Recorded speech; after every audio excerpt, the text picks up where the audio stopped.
Corona को लेकर एक सबसे बड़ी खुशखबरी आ रही है। इस महामारी के चलते लॉकडाउन ने दुनिया भर के कई देशों की अर्थव्यवस्था को बड़ा झटका दिया है। और ऐसे में बात जब चाइना की हो तो अर्थव्यवस्था की दृष्टि से वहां संकट के बादल और गहराने लगे हैं। चीन के वुहान से निकला कोरोना वायरस अब पूरी दुनिया में फैल चुका है।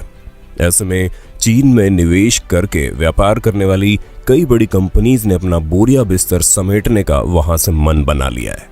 ये भारत के लिए अच्छी खबर है, क्योंकि चीन में सक्रिय करीब 1000 कंपनीज में से कई ऐसी सैकड़ों कंपनियां हैं जो भारत में मौके की तलाश कर रही हैं। ये दुनिया भर के देशों को पता है कि कोरोना वायरस का केंद्र चीन का वुहान रहा है और इसी खतरनाक वायरस के कारण चीन में विदेशी कंपनीज को काफी दिक्कतों का सामना करना पड़ा। इस माहौल में लगभग 1000 विदेशी कंपनियां भारत में एंट्री की सोच रही है।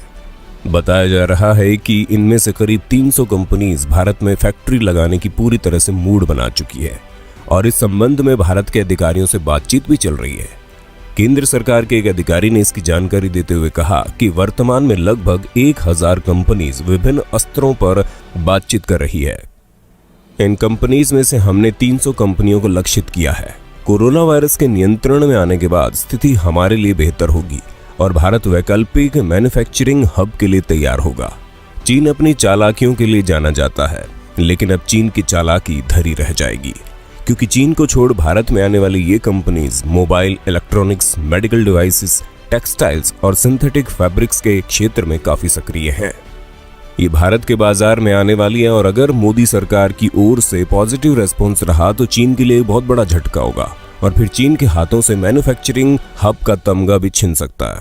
मोदी सरकार लगातार विदेशी निवेशकों को लुभाने में जुटी हुई है। इनके लिए सरकार ने कई बड़े ऐलान भी किए हैं। बीते साल कॉर्पोरेट टैक्स को घटाकर 25.17% कर दिया गया था।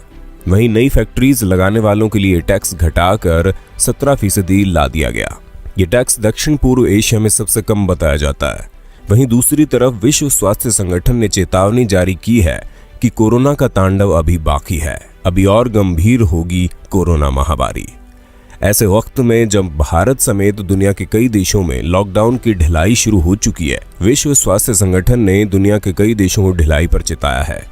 विश्व स्वास्थ्य संगठन के महानिदेशक टेड्रोस घेब्रेयेसस ने कहा है कि कोरोना महामारी आगे और बुरा रूप लेने जा रही है।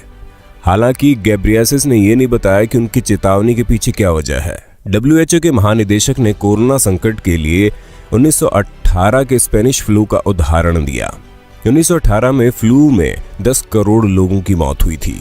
कोरोना वायरस से अब तक पूरी दुनिया में 25 लाख से ज्यादा पॉजिटिव केस सामने आ चुके हैं, जिनमें से करीब 1,70,000 से ज्यादा लोगों की मौत भी हो चुकी है। विश्व स्वास्थ्य संगठन की चेतावनी ऐसे वक्त में आई है जब अमेरिका ने उस पर कोरोना से संबंधित जानकारी छिपाने का आरोप लगाते हुए फंडिंग रोक दी है। जहां तक अमेरिका की बात है, अमेरिका में 40,683 से ज्यादा लोग कोरोना के शिकार हो चुके हैं। ऐसे में ट्रंप पर आरोप लग रहे हैं कि कोरोना से निपटने के लिए कदम उठाने में उन्होंने देरी की। इसी सवाल पर वो एक पत्रकार से भिड़ भी गए।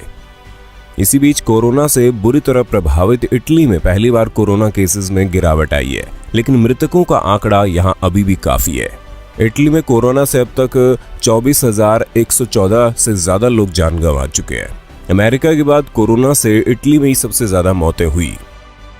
अब तीसरी खबर आ रही है तेल को लेकर। सऊदी अरब की 80% अर्थव्यवस्था तेल पर निर्भर है। ये देश बर्बाद हो जाएगा तो दुनिया में बहुत शांति हो जाएगी। इसी ने पूरी दुनिया में जिहादी जहर फैलाया है। सरकार को इस समय सऊदी अरब की अरमाको के जितने हो सके शेयर खरीदने चाहिए। ये मौका बिल्कुल नहीं छोड़ना चाहिए। शायद ये अगली पीढ़ी तेल का भाव 0 देखे। हम भाग्यशाली हैं जो ब्लैक गोल्ड को शून्य पर देख रहे हैं। $1 भी तेल की कीमत कम होने से 3000 करोड़ की बचत होती है। पिछले साल इसी समय तेल $60 का था। कोरोना से बड़े नुकसान की काफी भरपाई तो ये तेल की गिरावट कर देगी। किस्मत मोदी पर बड़ी मेहरबान है, एक के बाद एक मौके देती जा रही है, पर मोदी सरकार फायदा नहीं उठा पा रहे। कोरोना महामारी के कच्चे तेल पर ऐसी मार पड़ी है कि वो पानी से भी सस्ता हो गया है। अंतर्राष्ट्रीय बाजार में अमेरिका वेस्ट टेक्सास इंटरमीडिएट कच्चे तेल के भाव गिरते गिरते लगभग 0 तक पहुंच गए हैं।